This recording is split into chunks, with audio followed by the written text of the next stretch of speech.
你好，欢迎每天听睡前故事，我是阿狸。今晚我们来聊聊明英宗朱祁镇。你能想象吗？一个大权在握的95之尊，不仅把爷爷攒下的50万精锐家底输得精光，还把自己直接送进了敌人的战俘营。但最离奇的是，他在随时可能掉脑袋的敌营里待了1整年。不仅毫发无伤，连敌军统帅都想把亲妹妹嫁给他。他的一生充满着极致的撕裂与荒诞，最安全的牢笼在异国，最致命的深渊却在故乡。接下来，请找到一个舒服的姿势，让我们一起进入今晚的故事旅程。让我们把时间拨回公元1449年8月，来到河北怀来一个叫土木堡的地方。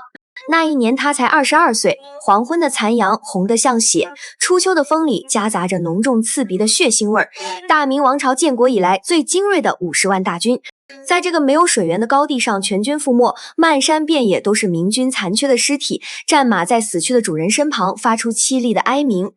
在不远处一块被鲜血浸透的草地上，一个年轻人盘腿坐着，他身上穿着极其惹眼的明黄色龙袍，但脸上没有惊恐，也没有愤怒，只有一种让人感到诡异的平静。他静静地看着远方卷起的滚滚尘土，等待着瓦剌骑兵的马刀，按照草原游牧民族的惯例，抓到敌国皇帝。下场要么是受尽折磨和羞辱，要么就是直接砍了脑袋祭旗。但他被押解到瓦剌大营后，奇迹却发生了。那些嗜血的瓦剌士兵不仅没有羞辱他，反而被他那种从容不迫的皇家气度给镇住了。瓦剌的太师也先，这位刚刚消灭了明朝主力部队的草原霸主，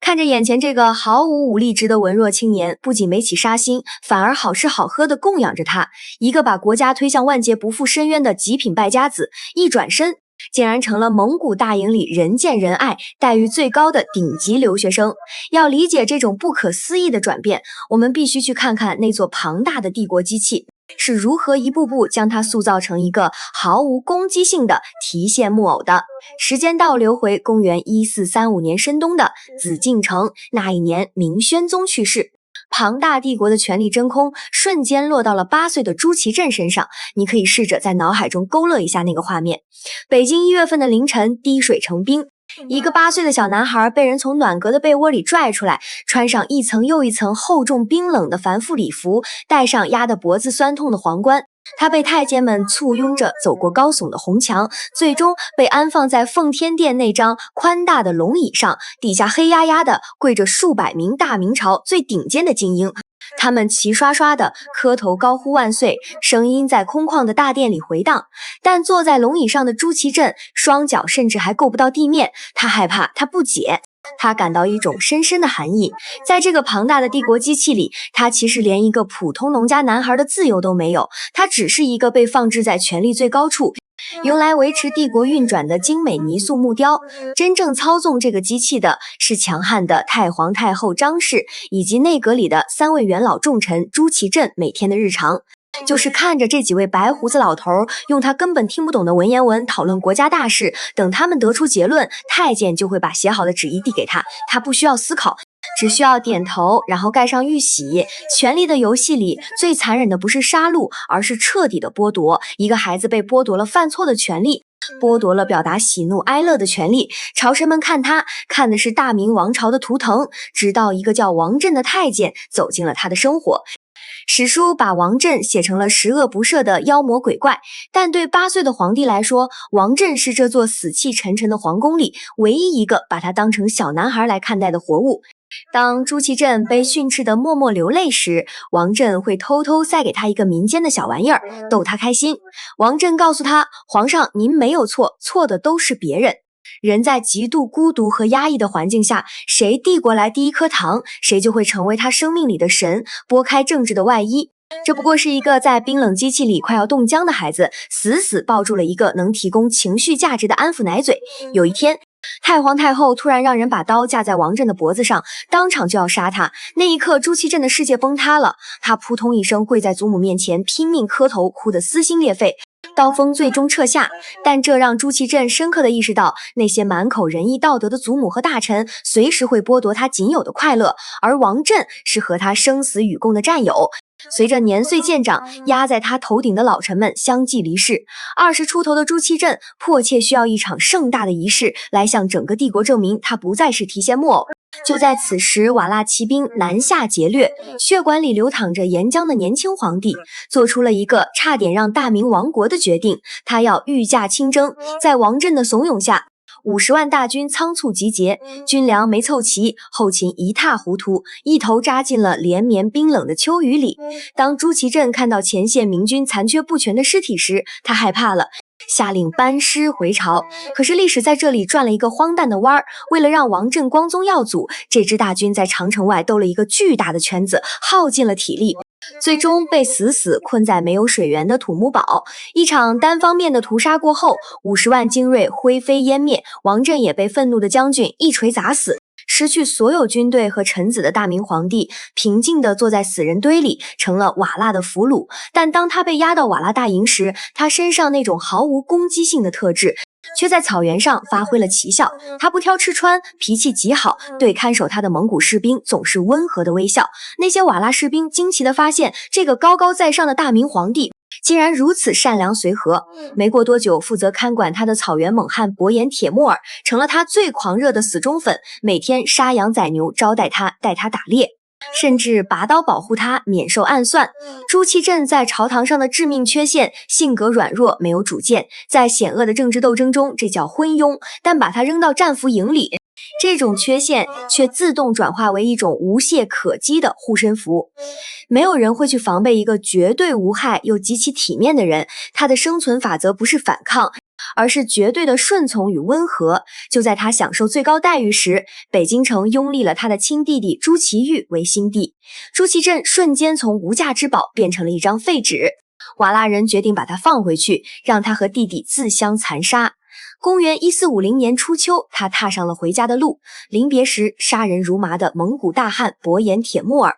拉着他的手在冷风中痛哭流涕，他用毫无攻击性的随和在敌营里交到了真朋友。他以为终于走出了地狱，却不知道自己正走向一个更令人窒息的活死人墓。因为坐在龙椅上的亲弟弟朱祁钰绝不允许任何人夺走最高权力，迎接他的只有一乘最普通的小轿子，把他悄无声息地抬进了紫禁城角落里的南宫。他前脚刚跨进院子，沉重的大门就在身后轰然关闭，紧接着工匠们抬着滚烫的铅水直接浇灌进了大门的锁芯里，青烟冒起，这扇门从物理上被彻底焊死了。南宫变成了一座与世隔绝的孤岛。送来的饭菜是冷透的，甚至馊掉的。为了防止他传递情报，弟弟甚至下令砍光了院子里所有的树木。夏天烈日炙烤，冬天寒风如刀割。在这绝望的冰冷中，唯一给他带来温暖的是原配妻子前皇后。为了求瓦剌人放回丈夫，她哭瞎了一只眼，跪残了一条腿。这位大明的皇后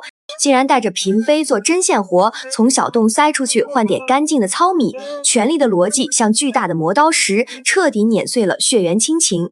7年的幽禁像一场漫长的凌迟，剔除了他身上的天真与狂妄。那个以为打仗是皇家狩猎的少爷死在了南宫里，取而代之的是一个学会了隐忍观察，把情绪深埋心底的政客。终于在景泰帝病重之时，野心勃勃的投机者伴着沉闷的木石碎裂声砸开了灌铅的大门。在一场荒诞的黑夜偷袭中，30岁的朱祁镇重新坐上了阔别8年的龙椅。但他很快发现这把龙椅并不安稳，因为站在他面前的是力挽狂澜拯救了大明的兵部尚书于谦。朱祁镇心里清楚于谦是个大英雄，但主导复辟的大臣在他耳边冷冷抛出一句话：不杀于谦，此举为无名。这短短8个字揭开了政治最肮脏冷酷的底色。为了证明自己复辟的合法性，就必须证明弟弟的皇位是非法的，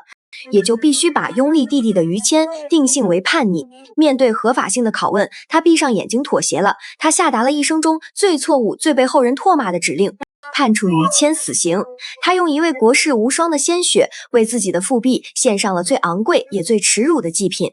然而命运的灰度就在于此，重新夺回皇权7年后，37岁的朱祁镇病入膏肓。7年的南宫岁月早已透支了他的生命，在生命的最后时光，他突然对死亡本身产生了一种深深的悲悯。他深知被人像牲口一样关押，随时可能被杀死的恐惧，于是他把太子叫到床前，用尽最后的力气交代了一件震撼历史的事情。他下达遗诏，彻底废除了大明王朝极其残忍的活人殉葬制度。他用一场大恶杀死了于谦，证明了政治的肮脏与冷血。他又用最后的一丝大善废除了100年的恶政，拯救了无数无辜女子的性命。他终究用尽一生的跌宕证明了自己。拨开黄袍之后，作为普通人底色的那一抹温凉。当后世的史官书写大明帝王本纪时，朱祁镇的篇章总是让人感到深深的错位。他绝对不是一个好皇帝。如果把沉重的黄袍脱下，放在江南某个富庶的小镇上，他原本可以度过极其安稳甚至讨人喜欢的一生。他会是个脾气温和的邻居，一个情深意重的丈夫。但历史没有如果，世袭制度将这个性格软弱的好好先生硬生生按在了冷酷无情的帝国中枢。这是他个人的悲哀，更是那个庞大国家的灾难。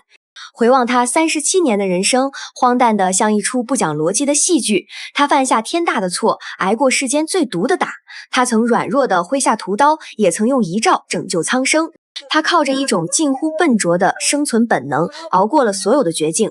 其实拨开岁月的滤镜，绝大多数在时代巨浪中翻滚的，都是像朱祁镇一样充满局限性的普通人。我们都被硬塞进过自己根本无法驾驭的剧本里。我们在生活里也犯过错，信错过人，走过极其荒唐的弯路。我们也曾经历过属于自己的土木堡，在一败涂地后感到深深的挫败与懊悔。我们也曾被困在现实的难宫里，面对一堵仿佛永远也无法推开的高墙，忍受着漫长的不被理解的孤独。但这又怎样呢？朱祁镇用他跌宕起伏的一生告诉我们，即使拿到了一手烂的不能再烂的牌，即使已经被逼到了死角，人依然可以靠着一口平和的呼吸，把最难熬的日子熬过去。放下对完美的执念吧，你不必每一局都赢，你也不必永远做那个正确的人。允许自己犯错，允许自己平庸，甚至允许自己在某个阶段一塌糊涂。只要你还能在黎明到来时坦然地端起一碗温热的白粥，命运的棋盘上就永远为你留着下一手。夜深了，远处的风吹过城市的街道，就像当年吹过紫禁城琉璃瓦上的冷风一样，最终都会在暗夜中归于平静，关掉这个世界的喧嚣，放下白日里所有的疲惫、自责与焦虑。在这段遥远的明朝旧梦中安心地睡去吧，晚安。